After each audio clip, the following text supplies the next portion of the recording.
जय माता दी। आप सभी का आपके अपने चैनल ज्योतिष ज्योति गुरु में स्वागत है। आज हम ऋषि पंचमी की कथा सुनेंगे। पहले यह जान लेते हैं कि ऋषि पंचमी का त्यौहार कब मनाया जाता है। यह त्यौहार भाद्रपद महीने की शुक्ल पक्ष की पंचमी तिथि को मनाया जाता है और इसे ऋषि पंचमी कहते हैं। तो चलिए कथा का प्रारंभ करते हैं। कथा इस प्रकार है।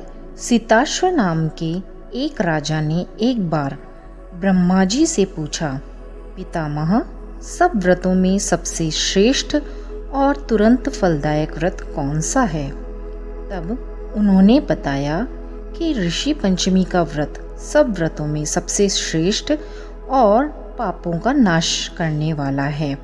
ब्रह्मा जी ने कहा, विदर्भ देश में एक उत्तंक नामक सदाचारी ब्राह्मण रहता था।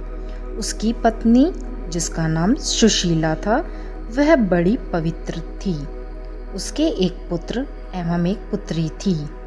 उसकी पुत्री विवाह होने के बाद विधवा हो गई। दुखी ब्राह्मण दंपति कन्या सहित गंगा तट पर कुटिया बनाकर रहने लगे।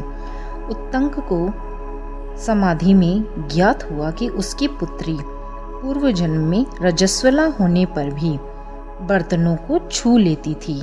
इसके प्रभाव की वजह से उसके शरीर में कीड़े पड़ गए हैं। धर्मशास्त्रों की मान्यता है कि रजस्वला स्त्री पहले दिन चंडालिनी, दूसरे दिन ब्रह्मघातिनी तथा तीसरे दिन धोबिन के समान अपवित्र होती है। वह चौथे दिन स्नान करके शुद्ध होती है।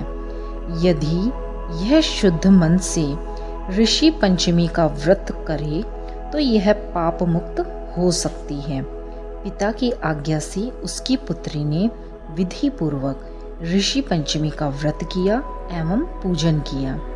व्रत के प्रभाव से वह सारे दुखों से मुक्त हो गई। अगले जन्म में उसे अटल सौभाग्य सहित अक्षय सुखों का भोग मिला और जीवन पर्यंत सुख का आनंद से उसने निर्वाह किया।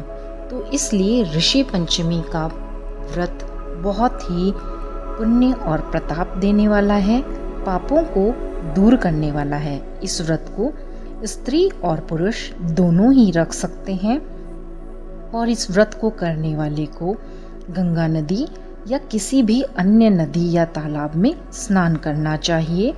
अगर गंगा जल ना मिले, गंगा नदी या कोई तालाब ऐसा पास में ना हो, तो आप अपने नहाने के जल में थोड़ा सा गंगा जल मिलाकर भी स्नान कर सकते हैं।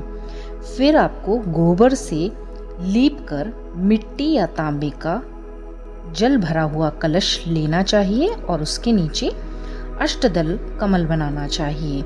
इस प्रकार से सप्त ऋषियों का पूजन करना चाहिए और जो कथा मैंने आपको सुनाई वह कथा सुननी चाहिए या कहनी चाहिए। इसके बाद में ब्राह्मणों को भोजन करवाकर स्वयं भोजन करना चाहिए। तो जीवन में घटित हुए सभी पाप कर्मों के प्रक्षालन का शुभ फल प्राप्त होता है। उन सभी पापों को दूर करने में मदद मिलती है। तो आप सभी ऋषि पंचमी का त्योहार बहुत ही हंसी खुशी के साथ मनाएं और सभी ऋषियों का ध्यान करें। अपने गोत्र के अनुसार ऋषि का ध्यान करें और उनका आशीर्वाद प्राप्त करें। इसी के साथ यहीं पर विराम लेते हैं। आप सभी का बहुत बहुत धन्यवाद और नमस्कार। जय माता दी।